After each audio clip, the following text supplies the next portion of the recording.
J'ai acheté tous les bootlegs de sneakers du moment pour les essayer et voir ce qu'ils valaient vraiment, et le résultat va vous étonner. Non, je déconne, y a rien d'étonnant, et j'ai totalement menti, j'ai absolument rien acheté. Toutes les paires nous ont été envoyées par les marques ou directement par les usines qui les ont fabriquées. Mais ça va être très intéressant de voir ce que valent les produits de ces marques-là, puisqu'il faut garder en tête que c'est des petites marques indé, et qu'à la base, c'est des mecs comme vous et moi qui ont lancé leur propre paire de sneakers, et qui pour certains, ça fait moins d'1 an qu'ils sont dans le game. Alors est-ce qu'ils seront capables de faire encore mieux que les géants comme Nike ou Adidas, en créant des paires plus quali et plus intéressantes au niveau du design, ou on sera plutôt sur des pâles copies inintéressantes et peut-être même frauduleuses? Ça, on va le savoir tout de suite.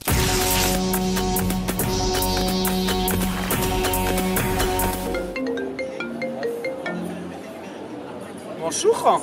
Nouvelle vidéo, on clôture la saison avec un crash test des bootlegs, mais aussi un petit teasing de la origami, alors restez jusqu'à la fin pour pas louper ça. On a beaucoup de paires à voir, donc on va pas perdre plus de temps, et on commence avec des paires qu'on a reçues directement d'une très grosse usine d'Alibaba. En bleu, c'est la Air Omi, très similaire à la marque Koolkai, et c'est vraiment un produit assez désastreux en termes de qualité. C'est peut-être juste un sample, mais on a déjà vu qu'énormément de monde se plaignait de la qualité de leurs produits. Aujourd'hui, ce sample est probablement plus trop représentatif de ce qu'ils font, et d'ailleurs, ils vont certainement plus trop faire grand chose non plus, vu que Koolkai et Air Omi se sont fait planter par Nike. Force à eux, on espère qu'ils vont réussir à se sortir de ce bourbier. Ensuite, plus étonnant, on a une paire de Fugazi Slug et elle est assez désastreuse au niveau de la shape. Ils ont rembourré l'arrière de la paire de manière très chelou. Il y a pas mal de choses qui vont pas forcément au niveau des couleurs ou des matériaux. Donc je saurais pas vous dire si c'est un fake ou un sample. Ce qui est sûr, c'est que c'est pas vraiment représentatif des Fugazi Slug, mais au niveau du design, c'est le même et c'est plutôt réussi. On est sur un hommage à la Dunk SB Paris avec plein de détails sympas. Le logo Slug brodé à l'arrière avec des impacts de balles, la semelle custom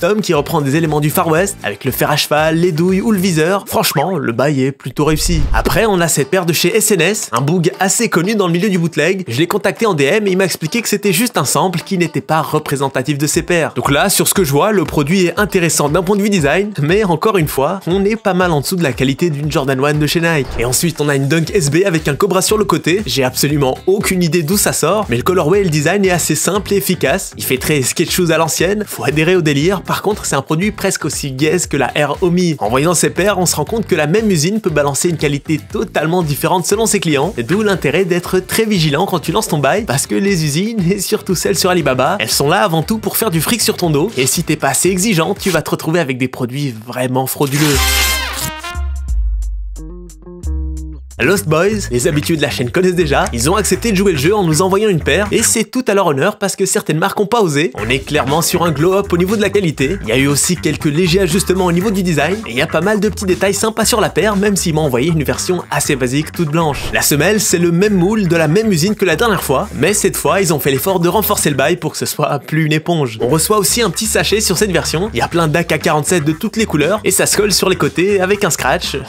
Bon, pourquoi pas. De ce que je vois, ils ont l'air d'avoir vraiment écouté les retours de leurs clients et ils ont fait des efforts pour améliorer la qualité de leurs produits. Après, on n'est pas non plus sur ce que j'appellerais un produit premium, ça reste quand même au-dessus d'une Dunk Panda. Après, c'est presque 2 fois plus cher aussi, mais si c'est un design qui vous parle, ça peut valoir le coup d'aller choper une paire. La paire rend beaucoup mieux une fois portée. En full white comme ça se porte tranquillement avec une dégaine en survêt. Franchement, elle passe bien, en plus elle est plutôt confortable à porter. Donc clairement, Lost Boys a appris de ses erreurs et ils ont fait l'effort de faire mieux. Maintenant, c'est à vous de voir si ce produit vaut le détour.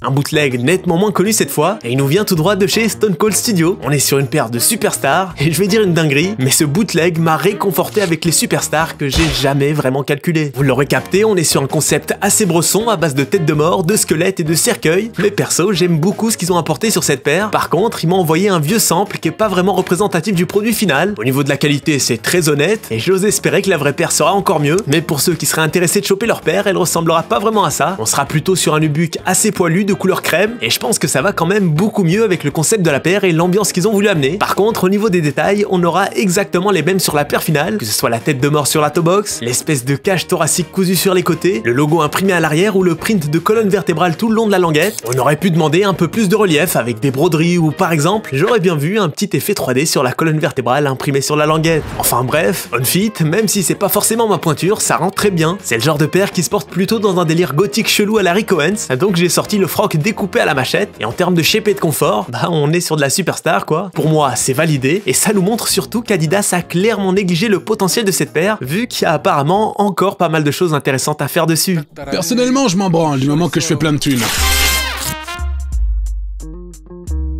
On part chez une marque française maintenant avec Seiki, et le packaging va certainement vous rappeler la Harry Menthol, et c'est normal, puisqu'on est sur un produit qui s'inspire du taf d'Harry Foreman, mais cette fois sur une Air Max One. La Harry Menthol, elle s'inspirait des packagings des cigarettes Newport mentholées en vert. La paire qui nous a envoyé reprend la version non mentholée en rouge, mais il a évidemment fait une version en vert avant celle-ci. Pour le design, bah ça marche, c'est plutôt réussi, la shape de la Air Max One est nickel, et les détails de la Harry Menthol ont été respectés. Au niveau de la qualité, c'est décent, mais on se retrouve avec des matériaux pas forcément toujours de bonne facture. Avec par exemple au niveau de la cheville, on peut voir l'utilisation du même type de cuir qu'on retrouve sur les Air Force One ou les Dunk, et franchement, même si la paire est sympa, je le vois un tout petit peu comme du gâchis, parce que je trouve vraiment que c'est un bel objet qui aurait mérité un peu plus de soucis du détail lors de sa création. Il y a pas mal d'éléments qui auraient pu être très facilement améliorés, même au niveau du packaging où ça se verra peut-être pas forcément en vidéo, mais le texte n'a pas été vectorisé et l'impression est pixelisée. Et en vrai, c'est le genre de truc que la plupart des gens ne remarqueront même pas, et ça aurait pu, voire ça aurait dû être évité. Après, je crois que la Air Max One Harry Menthol, c'était ses premières créations, il en a fait plein d'autres depuis. Il m'a d'ailleurs envoyé un bootleg de Jordan 1 qui n'a pas grand chose à envier au vrai Jordan 1 en termes de qualité, et en me baladant sur son site, je vois carrément qu'il a tenté certains samples en Italie, donc il y a une volonté de s'améliorer, et si vous kiffez son taf, n'hésitez pas à lui donner de la force. En tout cas, s'il nous rebalance des Air Max One Harry Menthol en améliorant le design des packaging et les matériaux de la paire, je sais pas pour vous, mais perso, je suis carrément chaud. Pour le confort de la paire, je peux pas trop m'avancer vu que c'est une demi-taille trop petit pour moi, je suis totalement serré là-dedans, mais une fois portée, elle rend super bien et c'est vraiment une paire tape à l'œil, dans le bon sens du terme. Pour moi, c'est encore une fois un produit intéressant qui vaut largement le détour, même s'il pourrait encore être amélioré.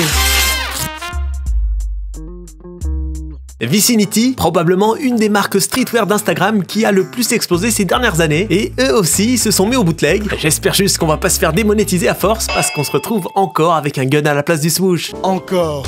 Vous l'aurez capté, la paire est un remake des Dunk avec quelques légers changements au niveau des empiècements. Alors eux, on sent qu'ils ont bourlingué dans le game, leur paire est propre et sans bavure, le produit est maîtrisé, on sent qu'ils savent ce qu'ils font. Franchement, la qualité est au rendez-vous. C'est du Made in China, il y a des traces de colle ici et là, et on n'est pas non plus sur du cuir italien ultra premium. Mais si Nike vendait des produits de cette qualité-là en les appelant premium, ça me choquerait pas honnêtement. C'est clairement une Dunk Low de bonne qualité que tu payes autour des 200 €, ce qui peut paraître assez cher pour certains. Mais leur stratégie, c'est vraiment de reproduire des colorways de paires qui ont la cote, que ce soit des Travis, des Dunk Freddy Krueger, des colorways de Dunk lambda ou dans notre cas, un remake de la Air Force One en collab avec Vlone. Donc on voit qu'il y a une volonté d'être une alternative au resell et aux paires hors de prix. Là, tu payes assez cher, mais tu payes quand même pour une certaine qualité. Clairement, pour ceux qui sont prêts à mettre 200 balles sur une Dunk, ça peut valoir la peine d'aller chez eux. Surtout qu'on sent qu'ils sont là purement pour répondre à une demande. Ils font pas le cinéma de la fausse rareté, quand ça drop, il y a du stock. T'as pas besoin de faire la course pour choper leur paire et certaines finissent même parfois soldées. La paire elle se porte comme une Dunk Low et elle est quand même plus confortable. En gros, c'est une Dunk Low en mieux. Après, on peut totalement capter que les matrixés de la silhouette ne soient pas fans des changements sur la paire, mais je trouve que les swoosh en forme de gun squelettique inversé chelou, ils rendent plutôt bien. Personnellement, c'est probablement pas les acteurs du bootleg qui vont le plus me marquer, mais leurs produits sont réussis et on est clairement très loin du bootleg Alibaba de base assez frauduleux.